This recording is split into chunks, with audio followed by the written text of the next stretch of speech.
Press के लिए भी कच्चा कलम बनाओ भाई।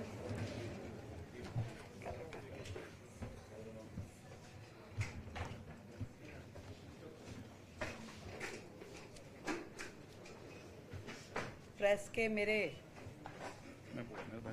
अशोक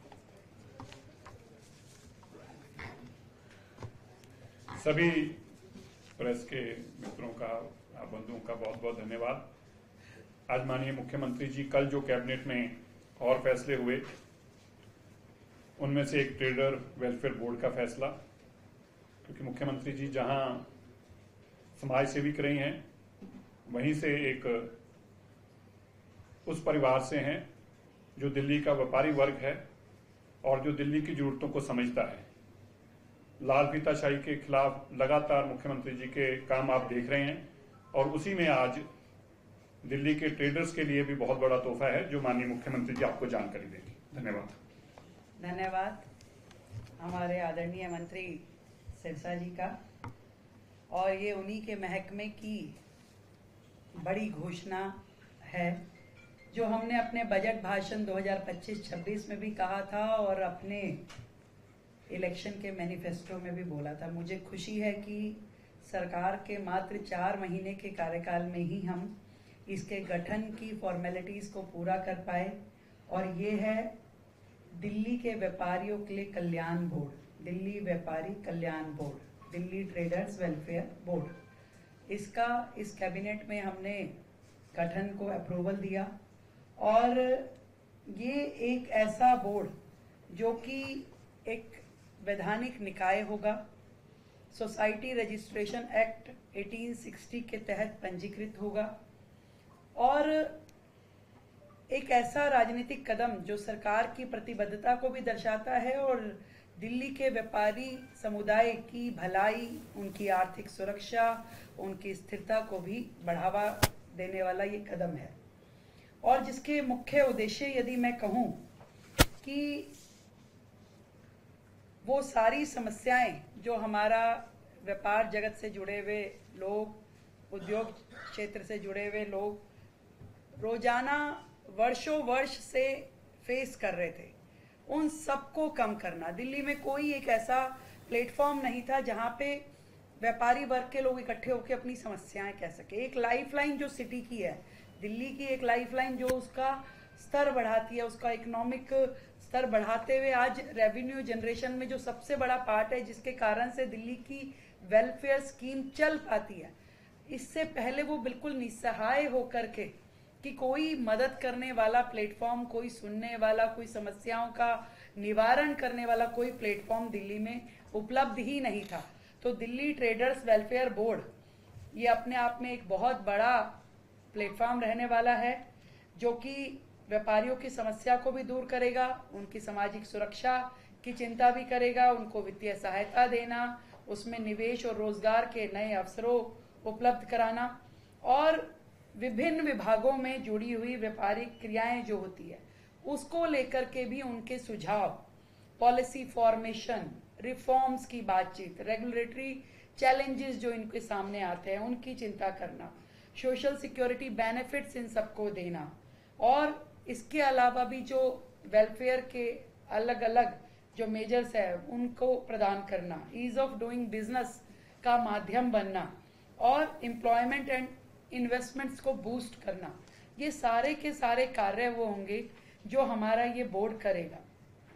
और मैं समझती हूँ कि दिल्ली सरकार और व्यापारियों के बीच में संवाद करने का ये एक मजबूत चैनल बनने वाला है। व्यापारियों से जुड़ी हुई कानूनी जो औपचारिकताएं हैं उनको सरल बनाने का ये माध्यम बनेगा और व्यापारी और उनके कर्मचारियों के हितों में नीतिगत सुझाव देने का भी ये प्लेटफॉर्म होगा। सामाजिक सुरक्षा में जैसे लाभ, बीमा, स्वास्थ्य सेवा से जुड़े हुए कार्यक्रम उनके लिए करना भी इस प्लेटफॉर्म का काम रहेगा और व्यापारियों से जुड़ी हुई कोई भी समस्या हो उसका समाधान इससे हो पाएगा। इस पूरी की पूरी वेलफेयर बोर्ड को फंडिंग के लिए हमने 10 करोड़ रुपए अपने बजट में ऑलरेडी सैंक्शन किया था, जो कि ग्रांट इन एड के रूप में 10 करोड़ रुपए ट्रेडर्स वेलफेयर फंड के नाते से इनको दिए जाएंगे और ये सारा फंड वेलफेयर स्कीम्स में, स्किल डेवलपमेंट में, मेंटरशिप प्रोग्राम्स में, इन सब पे लगाया जाएगा। मैं इसके गठन का, इसका स्ट्रक्चर भी बताना चाहूँगी। इसमें ऑनरेबल मिनिस्टर ऑफ इंडस्ट्रीज़ इसके चेयरमैन रहने वाले हैं, और इसमें बाकी जो है मेंबर सेक्रेटरी जो होंगे वो कमिश्नर इंडस्ट्रीज डिपार्टमेंट रहेंगे। ट्रेजरार जो हैं वो nominated deputy commissioner level officer रहेंगे। अदर मेंबर्स जो हैं उसमें official from MCD, official from labour department, trade and taxes. कुल मिलाकर के 15 सदस्यीय समिति होगी, जिसमें चेयरमैन, वाइस चेयरमैन के अलावा टोटल 9 लोग जो होंगे जो व्यापार के जगत से जुड़े हुए वो एक्टिविस्ट होंगे, जो व्यापारियों की समस्याओं के लिए लगातार कार्यरत रहते हैं, और उसके अलावा 6 लोग जो हैं वो सरकार में अधिकारी और मंत्री जी स्वयं होंगे। तो 15 सदस्यीय ये बोर्ड रहेगा। इसकी वर्किंग उस प्रकार से शुरू होगी, और किसी भी प्राकृतिक आपदा, आग, बाढ़, महामारी, इन सब में नुकसान होने की स्थिति में क्या मुआवजा होना चाहिए, क्या उनको मदद की जानी चाहिए, वो सब भी निर्णय ये बोर्ड ले पाएगा। कारोबारियों से के क्षेत्र से जुड़े हुए अनुभवी लोग जो हैं उनकी सलाह, उनका सहयोग भी इस बोर्ड के माध्यम से सरकार को मिल पाएगा।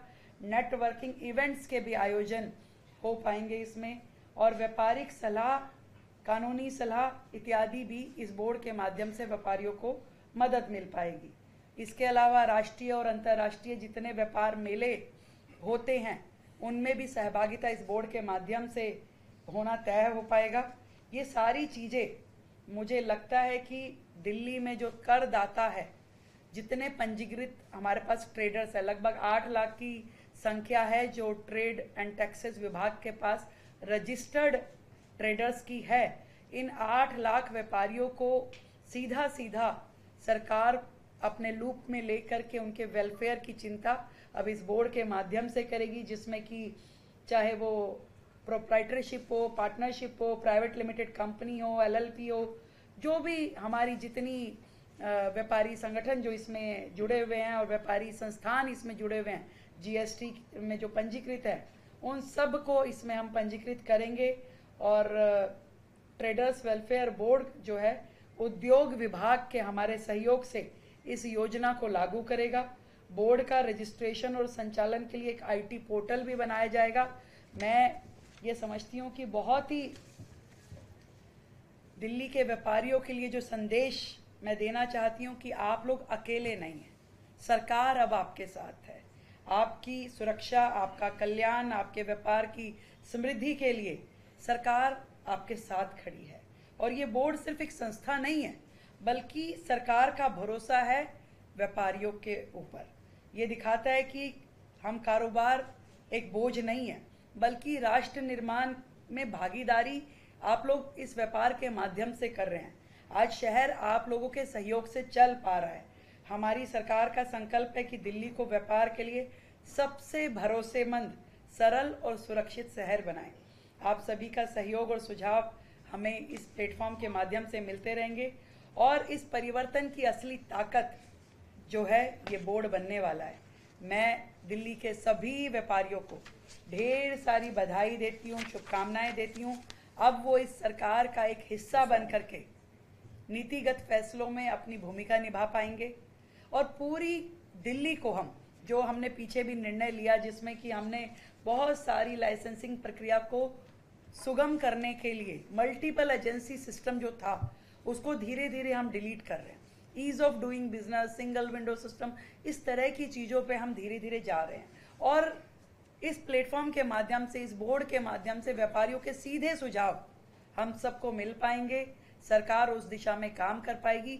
दिल्ली जो है वो व्यापार करने के लिए एक फ्रेंडली सिटी होनी चाहिए। उनको वहाँ पे काम करते हुए आनंद आना चाहिए। मैं देखती हूँ कि अब जितने भी रोजगार और जितने संस्थान है वो दिल्ली एनसीआर की तरफ दौड़ते हैं। तो दिल्ली सरकार पूरी तरीके से उन्हें अपना सहयोग देते हुए, उनकी बातचीत को सुनते हुए अपने सभी निर्णय लेगी। चलिए, थैंक यू सो मच।